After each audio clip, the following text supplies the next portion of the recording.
इंदौर नगर निगम का बजट गुरुवार को महापौर पुष्मित भार्गव द्वारा पेश किया गया था, जिसके बाद शुक्रवार को इस बजट पर बहस का दौर शुरू हुआ, जिसका विरोध करते हुए विपक्ष ने जमकर हंगामा किया। दरअसल शुक्रवार को सदन में जैसे ही बजट पर बहस हुई तो विपक्षी पार्षदों ने हंगामा कर दिया, जहां विपक्ष ने अपनी बात रखते हुए कहा कि यह बजट शहर के लिए उपयुक्त नहीं है। उनका कहना था कि इस बजट में कई कमी है और वे पुरजोर तरीके से विरोध करते हैं। हंगामे के बीच शिवान की काटने की समस्या भी विपक्ष ने उठाई।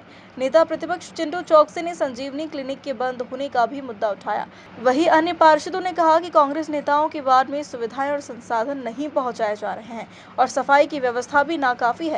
जहां इन सभी आरोपों का जवाब देते हुए महापौर पुष्मित भार्गव ने कहा कि यह बजट शहर के हित में है और विपक्ष इस बजट को सही तरीके से नहीं पढ़ा है। साथ ही उन्होंने कांग्रेस पार्षदों द्वारा सफाई व्यवस्था को लेकर उठाए गए सवालों पर भी जवाब दिया और कहा कि कांग्रेस पार्षदों के क्षेत्र में भी कई करोड़ रुपए के विकास कार्य हुए हैं। वार्ड 73 जीरो वेस्ट वार्ड है, जिसको दुनिया भर के लोग देखने आते हैं। इसीलिए मैं कह रहा हूँ, झूठे आरोप लगाना व्यक्तिगत आरोप हो सकते हैं, लेकिन शहर की बदनामी, शहर के काम की बदनामी ये सदन सहन नहीं करेगा।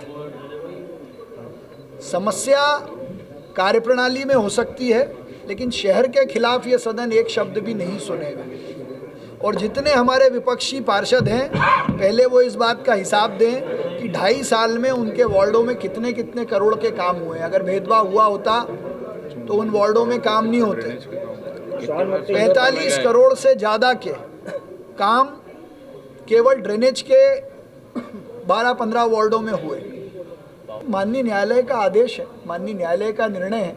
अगर मान लीजिए उस निर्णय में कोई गलती होगी तो हम सब स्वतंत्र हैं उसकी अपील करने की, लेकिन हम उस पर टिप्पणी करें ये संभव नहीं। देखिए, शहर में स्ट्रीट डॉग्स की समस्या को लेकर एक बड़ा अभियान हमने बनाकर काम शुरू किया है।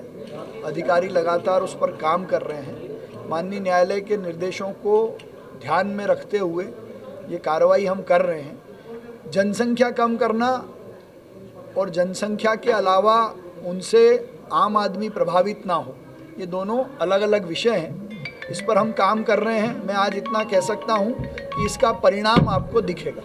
भोजन की व्यवस्था की बात करें तो उस अभियान में सब कुछ है। एनजीओस के साथ काम करेंगे कि उनको भोजन भी मिले, उनका इलाज भी हो, और एबीसी एनिमल बर्थ कंट्रोल के तहत जो कार्रवाई करनी है वो भी हम करेंगे।